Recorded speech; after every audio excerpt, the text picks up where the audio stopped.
Hello students, as level chemistry chapter is chemical bonding, lecture number 9। आज के lecture में हम स्टडी करने जा रहे हैं कोवलेंट बॉन्ड स्ट्रेंथ किन फैक्टर्स पे डिपेंड करती है और कैसे कोवलेंट बॉन्ड स्ट्रेंथ पे बेस्ड डिफरेंट क्वेश्चंस जो आपके सिलेबस में आपके एग्जाम्स में पूछे जा सकते हैं। तो सबसे पहली बात जो आपने याद रखनी है, covalent bond strength it depends on which main factor. तो मेन फैक्टर जो आपने याद रखना है जिस पे कोवलेंट बॉन्ड स्ट्रेंथ डिपेंड करती है, इट इज बॉन्ड एनर्जी और bond enthalpy. Covalent bond strength it depends on bond energy और बॉन्ड एंथैल्पी। क्या होती है बॉन्ड एनर्जी और bond enthalpy?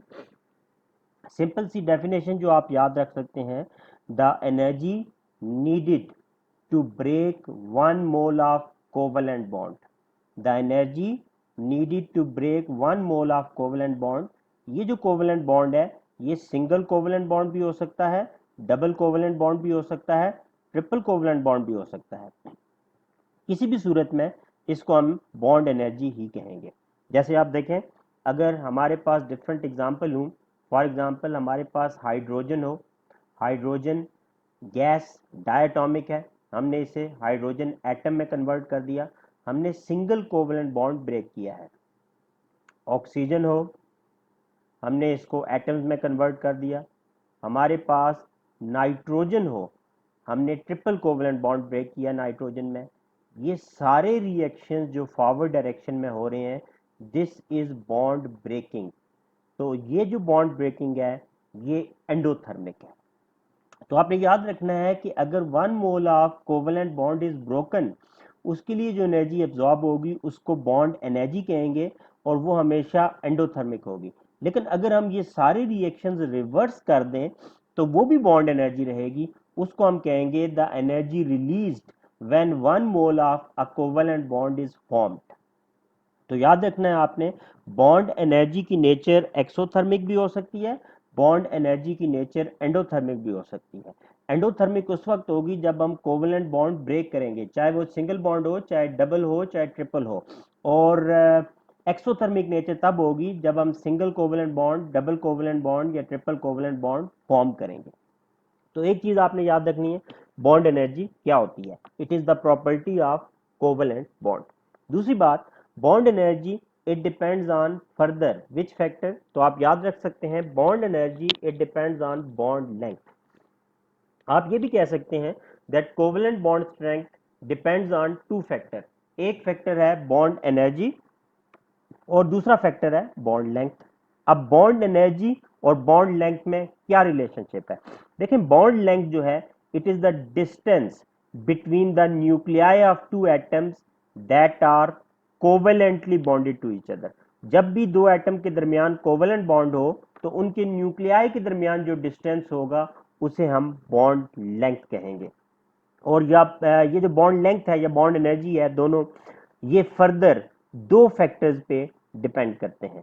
Bond length it depends on number of shared pairs and it depends on radius of atom. It depends on number of shared pair and radius of atom. अब क्या relationship है bond energy, bond length, number of shared pair, radius of atom? तो जहां तक radius of atom की बात है, आपको अगर 2 मॉलिक्यूल दिए हों, हमेशा उस मॉलिक्यूल की बॉन्ड लेंथ शॉर्ट होगी जिसके एटम्स का रेडियस स्मॉल है। एटम का रेडियस आप कैसे बता सकते हैं कि स्मॉल है या लार्ज है? आपने एटॉमिक नंबर देखना है पीरियोडिक टेबल से, और जिस एलिमेंट का एटॉमिक नंबर स्मॉल हो उसका रेडियस स्मॉल होगा। यानी कि जिसके पास नंबर ऑफ शेल्स कम हो, नंबर ऑफ इलेक्ट्रॉन्स कम हो, उसका रेडियस स्मॉल होगा। और हमेशा जो स्मॉल साइज रेडियस के एटम होते हैं, स्मॉल साइज होता है जिन एटम का, उनकी बॉन्ड लेंथ शॉर्ट होती है। और जब भी बॉन्ड लेंथ शॉर्ट होगी वो कोवलेंट बॉन्ड हमेशा स्ट्रांग हो जाएगा, उसको ब्रेक करने के लिए ज्यादा एनर्जी चाहिए होगी। तो हम कहेंगे कि बॉन्ड एनर्जी ज्यादा हो गई है और कोवलेंट बॉन्ड स्ट्रांग हो गया। तो एक चीज जो आपने याद रखनी है, radius of atom must be small for shorter bond length, और shorter bond length means shorter bonds are stronger and longer bonds are weaker. Number of shared pair का क्या लिंक है? आपके सामने राइट हैंड साइड पे example है H2 की, एक शेयर्ड पेयर है ऑक्सीजन 2 शेयर्ड पेयर हैं, नाइट्रोजन में 3 शेयर्ड पेयर हैं। Each shared pair it means 2 electron. इसका मतलब है सिंगल कोवलेंट बॉन्ड में 2 इलेक्ट्रॉन, डबल कोवलेंट बॉन्ड में 4 इलेक्ट्रॉन और ट्रिपल कोवलेंट बॉन्ड में 6 इलेक्ट्रॉन। जितने इलेक्ट्रॉन ज्यादा होते हैं between two atoms, electrons negative charge होता है, जितना नेगेटिव चार्ज दो एटम के दरमियान ज्यादा होगा न्यूक्लियर फोर्स उतनी स्ट्रांग हो जाएगी। जितना नेगेटिव चार्ज ज्यादा होगा न्यूक्लियर पुल स्ट्रांग होगा and nuclei of the two bonded atom they will get close and close. और जितने न्यूक्लियाई ऑफ एटम एक दूसरे के करीब आएंगे उतनी बॉन्ड लेंथ शॉर्ट हो जाएगी, उतना कोवलेंट बॉन्ड स्ट्रांग हो जाएगा, उतनी उसकी बॉन्ड एनर्जी ज्यादा हो जाएगी।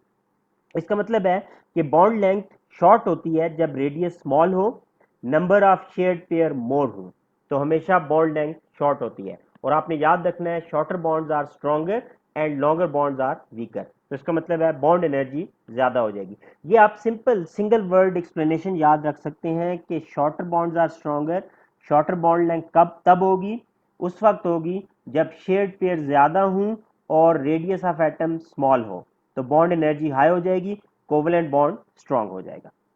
तो ये सिंपल सी इंफॉर्मेशन आपने याद रखनी है। ये इंफॉर्मेशन आपके एएस के जो एग्जाम्स है उसमें भी क्वेश्चन पूछा जा सकता है और ए2 के एग्जाम में भी इस इंफॉर्मेशन पे बेस्ड क्वेश्चन पूछा जा सकता है। तो आपने सिंपल याद रखना है covalent bond strength depends on bond energy depends on bond length, और बॉन्ड लेंथ डिपेंड करती है number of shared pair and radius size of atom. अब देखिए कुछ क्वेश्चन डिस्कस कर लेते हैं। आंसर आपके सामने लिखा हुआ है। क्वेश्चन का स्टाइल या क्वेश्चन की टाइप चेंज हो सकती है एग्जाम में, लेकिन आंसर वही रहेगा जो मैंने ऊपर आपको एक्सप्लेन कर दिया। इसी आंसर को सामने रखते हुए अब देखिए हम कुछ क्वेश्चंस डिस्कस कर लेते हैं।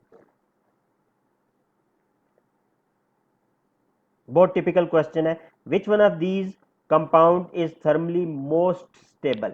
आपको सेट ऑफ कंपाउंड दे देगा, जैसे इसके इसमें देखें 4 आपको हेलोजन कंपाउंड अवेलेबल है, HF, HCl, HBr, HI। आपसे पूछा गया which one is thermally most stable.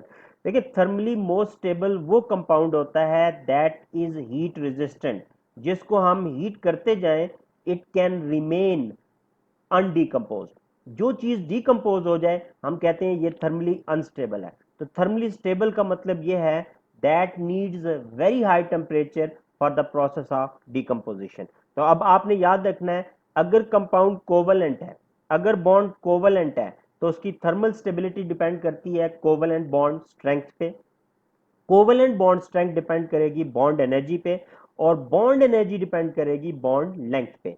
तो बॉन्ड लेंथ आपने डिसाइड करनी है। बॉन्ड लेंथ कैसे डिसाइड करेंगे, आप इनमें से कोई भी मॉलिक्यूल देखें उसमें 2 एटम है, एक एटम हाइड्रोजन का है और दूसरा एटम हेलोजन का है। हाइड्रोजन इन सब मॉलिक्यूल्स में कॉमन है, इसलिए हाइड्रोजन को कंसिडर करने की कोई जरूरत नहीं। आपने इन सब कंपाउंड में ग्रुप 7 के जो एलिमेंट्स हैं फ्लोरीन, क्लोरीन, ब्रोमीन, आयोडीन, आप इनके एटॉमिक नंबर देखें और उनके एटॉमिक नंबर से आप देखें इन चारों में से कौन सा atom it is largest, it is largest in radius. तो फ्लोरीन का एटॉमिक नंबर देखें 9 होता है, क्लोरीन 17, ब्रोमीन 35, आयोडीन 53। इसका मतलब सबसे लार्जेस्ट रेडियस आयोडीन का होगा। जितना किसी एटम का रेडियस लार्ज होता है उतनी उसकी बॉन्ड लेंथ ज्यादा हो जाती है। और अभी मैंने आपको बताया था लॉन्गर बॉन्ड्स आर वीकर। इसका मतलब क्या हुआ, इन चारों कंपाउंड में इस वक्त सबसे वीक बॉन्ड HI का होगा और सबसे स्ट्रॉन्ग बॉन्ड HF का होगा। तो आपने आंसर क्या लिखना है, HF थर्मली मोस्ट स्टेबल है। क्यों HF थर्मली मोस्ट स्टेबल है, it has greater bond energy due to shorter bond length. It has greater bond energy due to shorter bond length as fluorine atom is smallest in radius. एक चीज अगर आप देखें मैंने इस answer में number of shared pairs को mention नहीं किया, because number of shared pair वो फैक्टर है जो इन चारों कंपाउंड में कॉमन है। जो factor number of shared pair या रेडियस ऑफ एटम जो फैक्टर कॉमन हो उस फैक्टर को आपने अपने आंसर में मेंशन नहीं करना। तो स्ट्रेट फॉरवर्ड हमने आंसर पिक कर लिया, हमने आंसर कंक्लूड कर लिया। HF has maximum thermal stability due to greater bond energy, shorter bond length due to smallest radius of fluorine atom.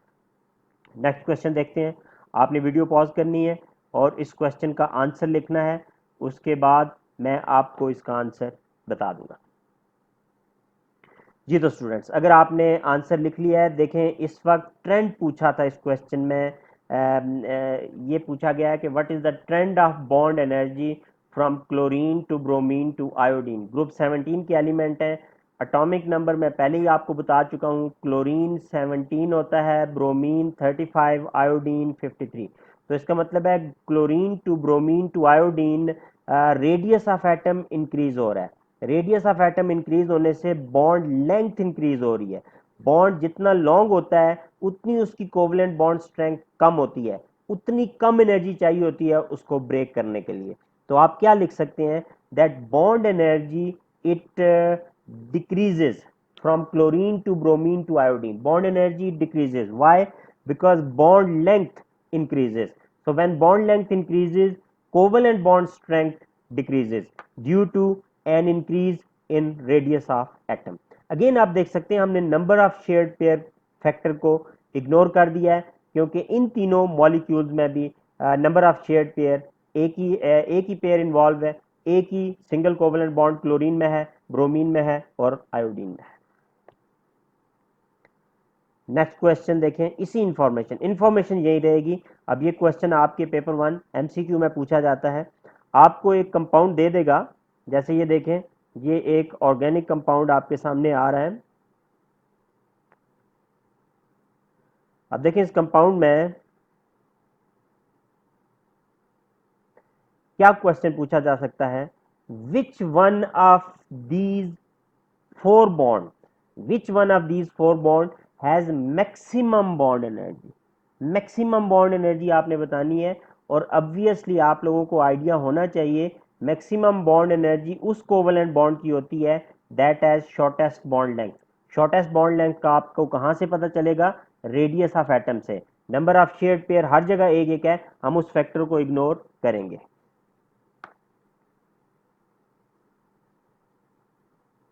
दूसरा क्वेश्चन इसी कंपाउंड पे ये भी पूछा जा सकता है, which one of these bond can have minimum bond energy, जिसकी बॉन्ड लेंथ सबसे ज्यादा होगी. ऑप्शंस क्या हैं जो आपने देखने हैं, तो एक ऑप्शन है सी एफ बॉन्ड को आपने देखना है, दूसरी option C C L bond को देखना है, तीसरी ऑप्शन सी सी बॉन्ड को देखना है, और fourth option C H bond को देखना है. अब ये देखें आपके पास चार ऑप्शन है, आपने इन चार ऑप्शन में से एक ऑप्शन पिक करनी है मैक्सिमम बॉन्ड एनर्जी की, और एक ऑप्शन पिक करनी है मिनिमम बॉन्ड एनर्जी की. तो आपके पास ये जो चारों बॉन्ड है, इन चारों बॉन्ड में एक एक एटम कार्बन का प्रेजेंट है. तो कार्बन को आप एक जो एटम कॉमन है उसको देखने की जरूरत नहीं है. जैसे देखें बॉन्ड ए में एक एटम कार्बन है, दूसरा फ्लोरीन है. बॉन्ड बी में एक एटम कार्बन का है, दूसरा क्लोरीन है. बॉन्ड सी में एक कार्बन है, दूसरा भी कार्बन है. और बॉन्ड डी में एक कार्बन है और दूसरा हाइड्रोजन है. आपने क्या करना है, आपने सिंपली एटॉमिक नंबर देखना है हाइड्रोजन, कार्बन, फ्लोरीन और क्लोरीन का. देखिए फ्लोरीन का एटॉमिक नंबर 9 होता है, क्लोरीन 17, कार्बन 6 और हाइड्रोजन 1. अब आप बता सकते हैं इन चार एटम जिनके एटॉमिक नंबर मैंने आपको बताए, इनमें से सबसे स्मॉलेस्ट रेडियस किसका होगा, हाइड्रोजन. इसका मतलब हुआ कि जो कार्बन हाइड्रोजन का बॉन्ड है वो शॉर्टेस्ट बॉन्ड है. जो जितना शॉर्टेस्ट कोवलेंट बॉन्ड होता है उतना वो स्ट्रांग होता है, उतनी उसकी बॉन्ड एनर्जी मैक्सिमम होती है. तो मैक्सिमम बॉन्ड एनर्जी में जो आंसर आप पिक करेंगे वो होगा डी, और मिनिमम बॉन्ड एनर्जी में जो आंसर पिक करेंगे वो होगा बी, क्योंकि chlorine it has maximum radius, it has longer covalent bond, it has minimum bond strength. यहाँ पे आप कह सकते हैं कि हमने नंबर ऑफ शेयर्ड पेयर के विद रिस्पेक्ट टू कोई क्वेश्चन नहीं किया, तो वो देखें मैं ऊपर आपको पहले ही राइट साइड पे एक्सप्लेन कर चुका हूँ. अगर आप H H O O N N का एग्जाम्पल लें, H H has one shared pair, O O has two shared pair, nitrogen has three shared pair. So which one of these three would have shortest bond length? Nitrogen. Why? Because it has more shared pair. So जितना shortest bond length होगी उतनी bond strength ज़्यादा हो जाएगी और bond energy high हो जाएगी। ये बात मैंने पहले भी एक्सप्लेन कर दी थी, दोबारा कंक्लूजन में बता दी है। ये सिंपल सी इंफॉर्मेशन इस लेक्चर में आपने याद रखनी है कि सिंपल आपने याद रखना है covalent bond strength depends on two factors, bond energy, bond length, और further they depend on two sub factors, number of shared pair and radius of atom. तो सिंपल सा एक लेक्चर था। मैं उम्मीद करता हूँ कि इसमें कोई ऐसा आपको प्रॉब्लम नहीं हुआ होगा। फिर भी आपके माइंड में कोई क्वेश्चन है, कमेंट में अपना क्वेश्चन जरूर लिखें। Thank you for your time.